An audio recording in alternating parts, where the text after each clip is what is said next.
Amen. Alléluia. Alléluia. Alléluia. Amen. Le Seigneur soit avec vous. Et avec votre esprit. Évangile de Jésus-Christ selon saint Luc.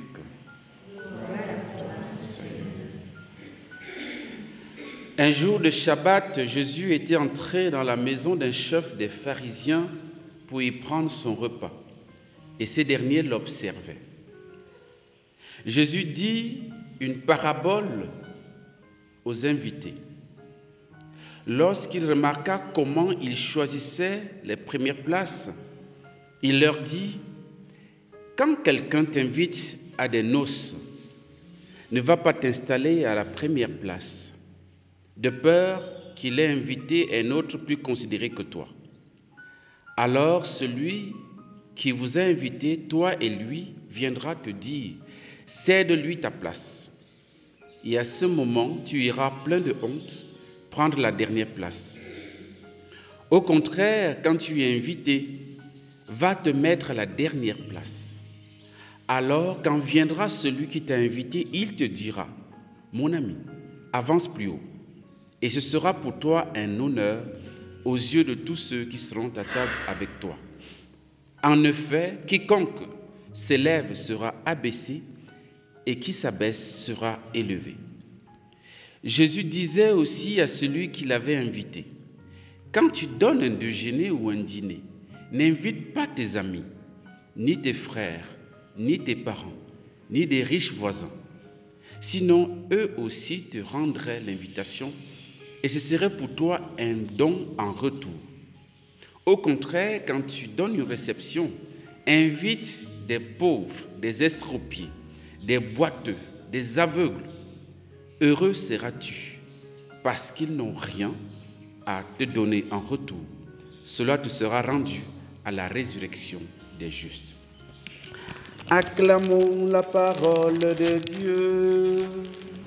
Louange à toi, Seigneur Jésus.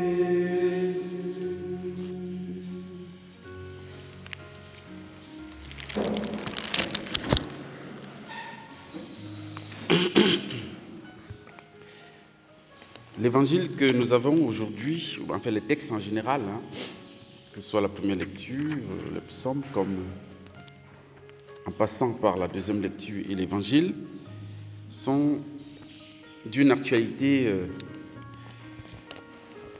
que nous pouvons vérifier, que nous pouvons confirmer aujourd'hui. Parce que ce que Jésus dit, c'est ce qui se passe encore aujourd'hui, comme si Jésus n'avait rien dit. Par rapport à cette parabole, quand nous organisons quelque chose, qui est-ce que nous invitons? Qui est-ce que nous invitons? Et pourtant, Jésus dit: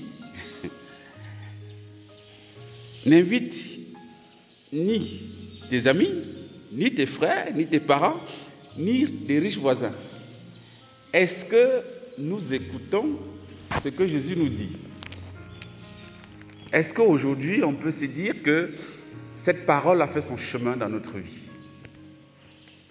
C'est difficile, On a envie de dire au Seigneur: mais là tu exagères quand même. Comment faire une fête et ne pas inviter nos amis, nos parents? Vous voyez? Bon, il faut comprendre, nous sommes dans une parabole. Donc une parabole, c'est toujours un discours imagé, où certains traits sont exagérés, exprès, pour attirer notre attention, pour nous faire réfléchir. Voilà. Donc il ne s'agit pas pour nous d'exclure nos parents chaque fois que nous organisons une fête, ou nos amis, ou les riches voisins. Ils sont aussi les bienvenus, mais bon, pas seulement. Et nous avons dans cette parabole, Jésus, en fait, il arrive, comme d'habitude, il est d'abord dit qu'on l'observait. C'est-à-dire que les pharisiens, comme à leur habitude, ils observent Jésus ce qu'il va faire. Comme c'est en plus le jour du Shabbat, et puis il y a une fête, bon, on guette ses moindres faits et gestes. Mais ils oublient que Jésus aussi les observait. Jésus les observait et Jésus a constaté ils occupent les premières places. Quand ils arrivent, ils occupent les premières places.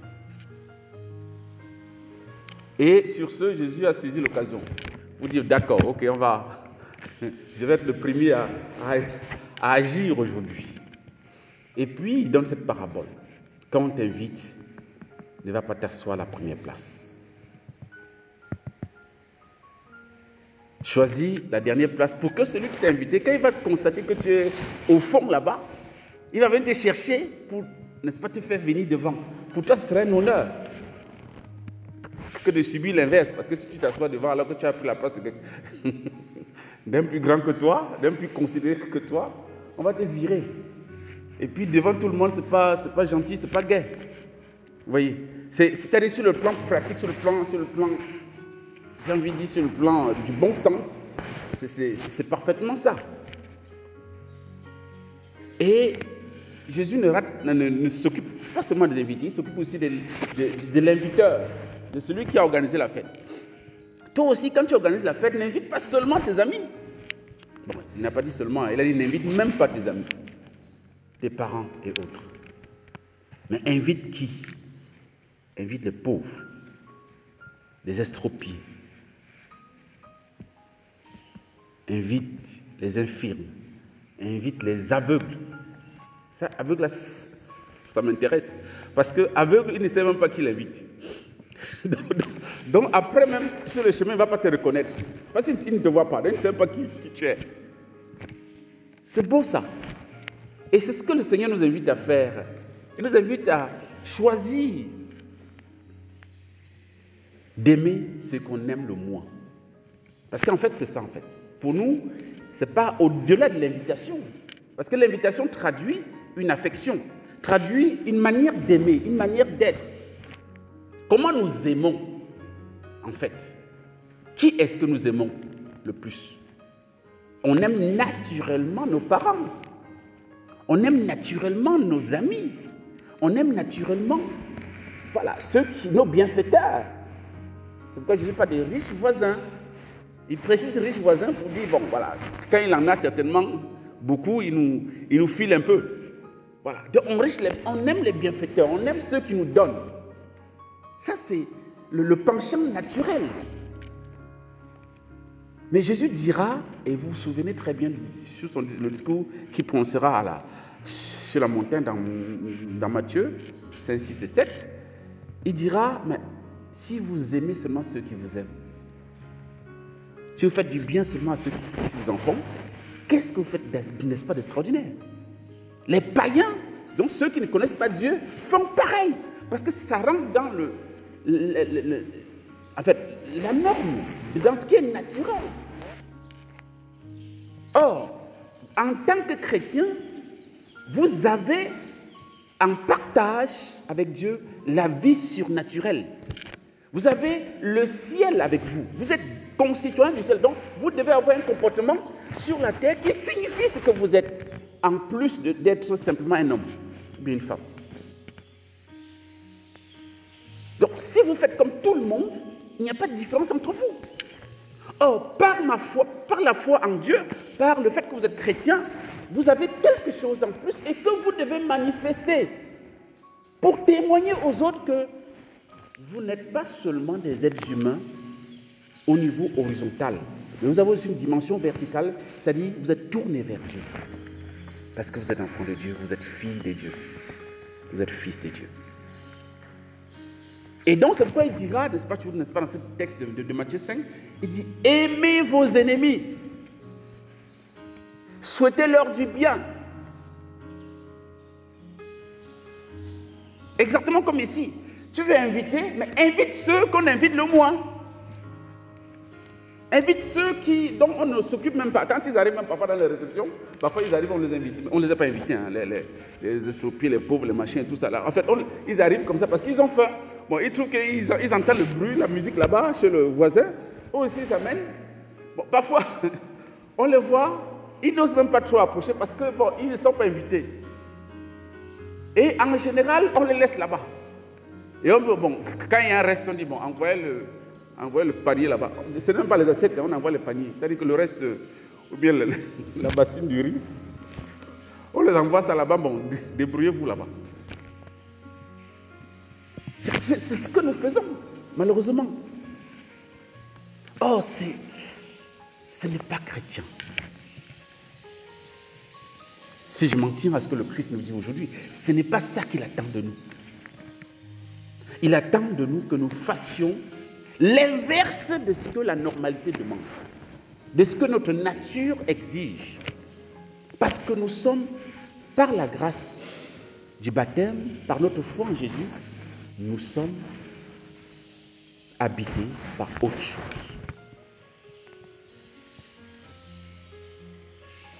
Au lieu de faire comme tout le monde, nous devons faire comme le Christ nous demande. Faire l'inverse. Et comme je disais que ça touche le fait d'aimer, le Seigneur veut que nous puissions, toute proportion gardée, aimer tout le monde au même niveau, si c'est possible. Sans discrimination. Et même manifester une préférence, c'est ce que l'Église dit, l'amour préférentiel pour les pauvres. Avoir une préférence pour les pauvres. Et le Seigneur le premier à le faire, puisqu'il dit dans les psaumes, deuxième strophe, Père des orphelins, défenseur des veuves, tel est Dieu dans sa sainte demeure. Et il va ajouter, à l'isolé, Dieu accorde une maison. L'isolé, c'est l'étranger. Ce sont tous des préférés de Dieu. Quand vous regardez, n'est-ce pas, dans la Bible, les préférés de Dieu sont de 3 ordres. Il y a les orphelins, il y a les veuves et les étrangers, les immigrés. Ce sont les bien-aimés du Seigneur. Parce qu'une veuve, bon, je sais pas pourquoi il n'y a pas de veuve, non? Chaque fois, pas de veuve. Je n'ai jamais compris ça, mais en tout cas, bon, vous pouvez chercher et me dire. Donc, le veuve se remarie. Ah, d'accord, c'est vrai. C'est vrai que c'est un détail important. L'homme peut se marier à tout âge, mais la femme, non. Malheureusement. Mais bon, je ne sais pas, ce n'est pas à moi de porter un jugement de valeur. Mais en tout cas, toujours est-il que donc la veuve, c'est la préférée. C'est l'une des préférées de Jésus, enfin de Dieu en général. Et l'orphelin et l'immigré, pourquoi? Mais parce que ce sont des gens qui sont dans des situations de manque radical. Une veuve, c'est une femme qui a perdu son mari, surtout si elle a un certain âge. Et donc, elle se retrouve seule. Si elle n'a pas d'enfant encore, c'est la totale. Donc, elle va dépendre uniquement de qui? De Dieu. Elle est dans une dépendance radicale vis-à-vis de Dieu. L'orphelin, c'est pareil. Il est seul, entre guillemets, au monde. Et donc, son père, sa mère, c'est Dieu. Il est plus disposé à se tourner vers Dieu. Même chose avec l'étranger. L'étranger, quand il se trouve hors de son pays, hors de sa nation, hors de son clan, de sa famille, il est comme dépourvu de tout. Il n'a pas d'entourage. Donc, il doit compter uniquement sur Dieu. C'est pourquoi ce sont des préférés de Dieu. Et nous devons avoir la sensibilité de Dieu, la compassion de Dieu pour regarder ceux qui sont dans ces conditions-là comme ceux qui doivent passer en premier avant nos amis, parents et connaissances. C'est l'enjeu. C'est ce que le Seigneur nous invite à faire ce dimanche. Ça veut aussi dire quoi? Que signifie aimer? Aimer signifie faire de la place dans notre cœur pour l'autre. Notre cœur est habité par beaucoup d'amis.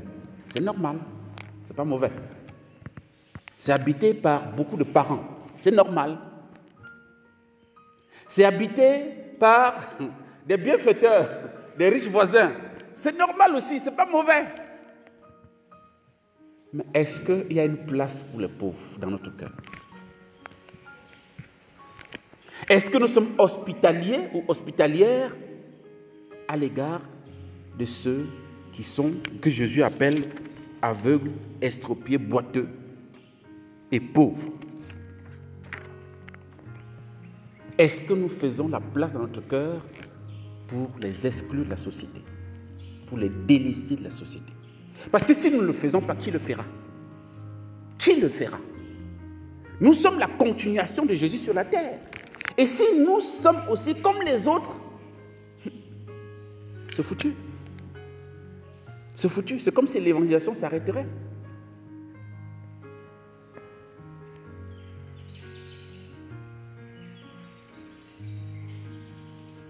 Donc nous avons du travail.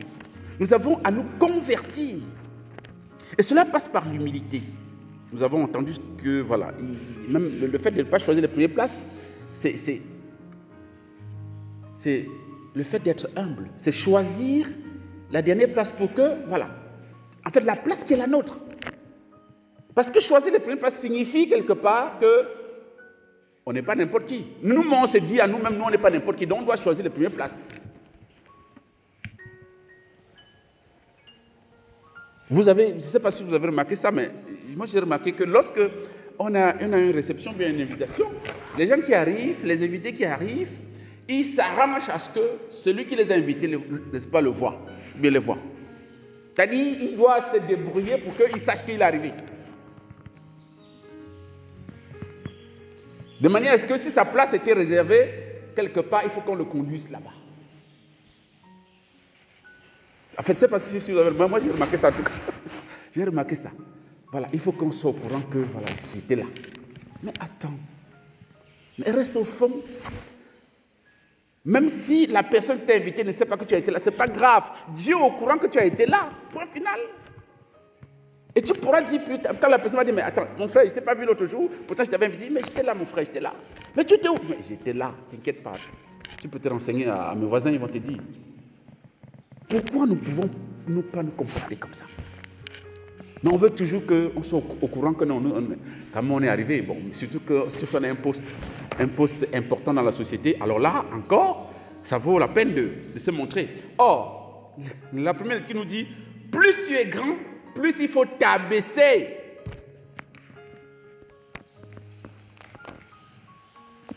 Tu trouveras grâce devant le Seigneur.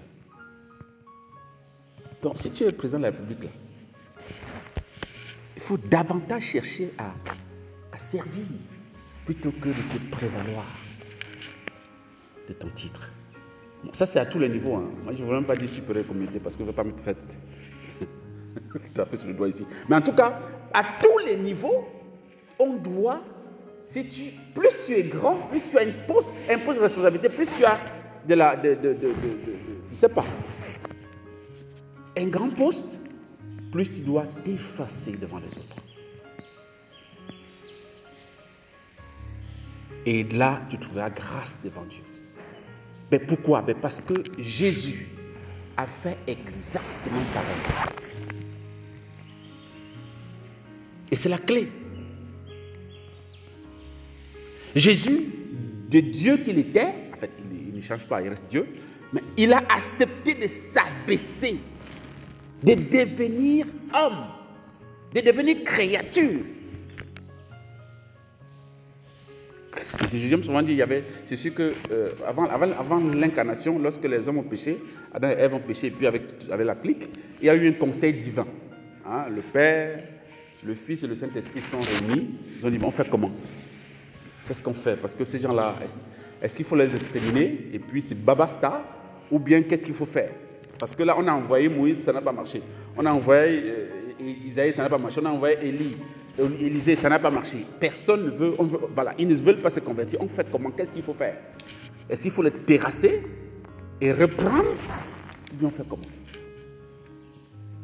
Bon, c'est sûr que c'était le sujet à l'ordre du jour, entre les trois personnes divines. Et puis, finalement, Jésus a dit, je descends. Je vais aller. Bon, pas Jésus, le Fils, parce qu'il prend le nom de Jésus quand il devient homme. Il a dit, je vais descendre. Le Père a dit, ah bon? Le Saint-Esprit a dit, oui, je vais descendre, je vais descendre. Tu vas quitter ta divinité pour devenir créature? Je veux le faire. Je vais le faire. Et il a fait. Lui, de condition divine, n'a pas retenu le rang qu'il est gagné, c'est-à-dire il s'est anéanti. Philippiens 2, 5 et suivant. Il a pris la condition d'esclave. Et c'est le chemin du salut, frères et sœurs. Ce n'est pas autre chose. Il s'agit de regarder Jésus. Il s'agit d'aller vers Jésus. Dans la deuxième lecture, nous voyons comment on nous dit que « Mais vous êtes venus vers la montagne de Sion ». Avant même ça, on parle de la manifestation de Dieu, n'est-ce pas, à travers le feu au Sinaï, à la montagne de Sinaï. Vous savez que, c'est quoi, c'est dans Exode. Dieu se manifestait en présence du peuple, et il y avait le feu, il y avait les ouragans, la voix de Dieu était telle que les montagnes se fendaient. C'était compliqué. Le peuple a dû dire à Moïse que, pardon, est-ce que tu peux dire à Dieu qui te parle et puis tu veux nous parler? Parce que nous, on ne veut pas qu'il nous parle comme ça directement. C'est fort. Sinon, on va tous mourir. La puissance de Dieu, il ne voyait même pas Dieu. En fait, rien que la voix de Dieu fendait les montagnes, provoquait les ouragans, le feu. Et on dit, mais si on doit vivre ça chaque jour, c'est compliqué. Donc, toi, Moïse, tu arrives à supporter, tu écoutes ce qu'il va dire et puis tu viens nous rapporter ça. Mais comme le désir de Dieu, c'était d'être avec nous, pour que nous puissions, pour que nous soyons proches de lui, c'est de faire proche de nous. Qu'est-ce qu'il a fait? Après le conseil divin, Jésus a décidé de venir. Et pour que nous puissions le voir sans mourir, puisqu'il est Dieu, il s'est couvert de l'humiliation de notre nature humaine. Il y a un lien entre humiliation et humilité. C'est pas moi qui le dis, c'est la grande Thérèse d'Avila qui disait que si vous voulez voir un peu d'humilité, juste un peu, il faut passer par beaucoup d'humiliation. Bon, je ne sais pas qui aimerait être humilié ici, mais c'est ce qu'elle dit. Parce que l'humilité, ce n'est pas donné, ce n'est même pas une vertu acquise. C'est un don de Dieu, c'est une grâce de Dieu. Et Jésus donc s'est vêtu d'humilité, ou bien d'humiliation, en prenant la nature de créature pour couvrir sa divinité. Et nous devons faire pareil. Nous devons cacher notre gloire par notre humilité que Dieu nous a donnée, parce qu'il donne à tout le monde, même si, voilà, nous en faisons ce que nous voulons, pour que nous ne prévalons pas de nos droits, de ce que nous sommes, de notre gloire. Je finirai par cette histoire que Sainte Thérèse l'Enfant Jésus raconte. Et ce serait peut-être vraiment une leçon pour nous, pour que nous puissions travailler à ça. Sainte Thérèse l'Enfant Jésus, elle est carmélite. Elle se trouve au couvent. Et elle a constaté que, elle a constaté que les sœurs les plus saintes, c'est elle qui dit, vous savez que les saints, vous voyez la sainteté sur les autres, n'est-ce pas, jamais sur eux-mêmes. Donc elle a constaté que les sœurs les plus saintes, beaucoup de gens, beaucoup d'autres sœurs, les apportent des soins, tiennent leur compagnie, soit sont à leur compagnie, leur rendent service sans qu'elles demandent, et pourtant elles peuvent s'en passer sans problème. Mais c'est encore elles qui reçoivent toutes les affections des autres. Et par contre, il y a des sœurs qui sont les moins aimables. Et ça, j'espère qu'il n'y a pas ça ici. Il y a des sœurs les moins aimables qui sont un peu comme à l'isolé. Personne ne s'approche d'elles. Surtout en récréation. C'est-à-dire que pendant la récréation, voilà, il y a des sœurs qui se trouvent toujours avec d'autres et tout, en fonction des affinités, des machins, de ceci, de cela, en tout cas. Alors, il y a des sœurs qui étaient comme isolées, comme mises à part, parce que, bon, elles ont un caractère peut-être, difficile, quoi. Donc, du coup, elles repoussent les gens, entre guillemets. Et donc, du coup, elles sont seules. Et Sainte Thérèse a remarqué ça. Et elle s'est engagée, elle, à être proche des sœurs marginalisées. Des sœurs les moins aimables, les moins aimées. Et en même temps, elle dit, parce qu'elle dit, ces sœurs-là, Il suffit d'une parole, d'un sourire, pour que, waouh, voilà. Elle se sent mieux, elle se sent à l'aise, elle se sent aimée, elle sent bien. Mais elle dit aussi, il y a des jours où tu prononces la même parole. Peut-être tu dis, bonjour ma soeur, comment tu vas? Ça devient le problème. Alors que hier, tu as prononcé la même parole, tu as été contente, joyeuse, heureuse de partir avec toi. Mais le lendemain, tu poses la même question, c'est le problème. Tu es le docteur, tu es qui? En fait, il y a toujours des réactions bizarres, un jour ou l'autre, qui apparaissent.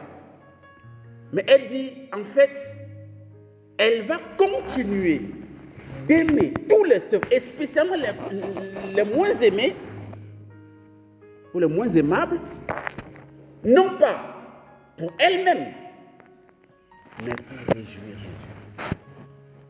Et elle se souvenait de cette, n'est-ce pas, du texte, n'est-ce pas, d'aujourd'hui. Parce que Jésus a dit, quand vous invitez quelqu'un, quand vous voulez inviter les gens, n'invitez pas les riches, les parents, les amis, mais invitez les aveugles, les estropiés et tout ça. Je veux faire la même chose pour plaire, non pas à la sœur en tant que telle, mais pour plaire à Jésus. Parce qu'il y aura des jours où la sœur va bien répondre, mais il y a des jours où elle ne va pas bien répondre. Elle va te ramasser. Mais il ne faut pas que ça te décourage. Il ne faut pas que ça décourage Sainte-Thérèse. Sainte-Thérèse dit, ça ne doit pas me décourager. Je dois continuer d'être proche de cette sœur à cause de qui?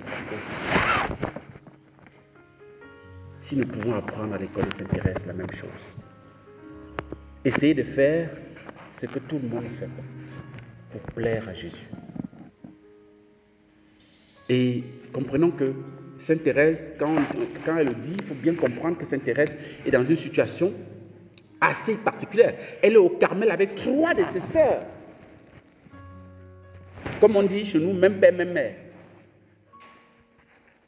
Donc, naturellement, elle était portée vers ses sœurs, vers ses grandes sœurs, parce qu'elle était petite, la Benjamine. Elle avait besoin de l'affection n'est-ce pas, des grandes sœurs, mais elle s'interdisait cette propension naturelle à aller vers ses parents pour aller vers celles qui sont les moins aimées, les moins aimables.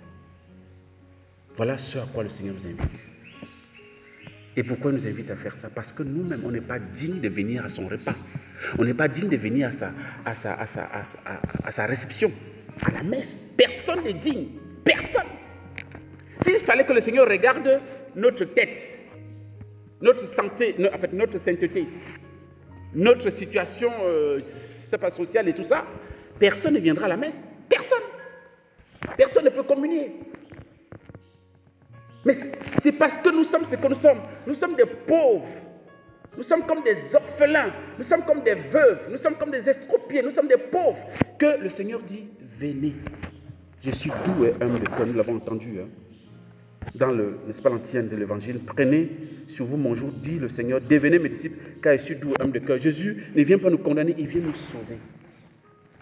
Et ayons aussi la même attitude de compassion, de salut à l'égard de ceux qui sont des rejetés de la société. Alors nous ferons la joie du Seigneur. Que par cette Eucharistie, le Seigneur nous aide à grandir dans cet amour gratuit de l'autre. Il ne s'agit pas de ne pas aimer les riches, les bienfaiteurs, nos parents, amis, non. Il s'agit de ne pas les aimer en exclusion des autres ou alors de préférence aux autres. Non. S'il faut préférer, il faut préférer les plus pauvres, les plus marginalisés, les laisser pour compte, les privilégier avant nos parents, amis et connaissances. Et là, nous aurons fait le plaisir de Jésus. Amen.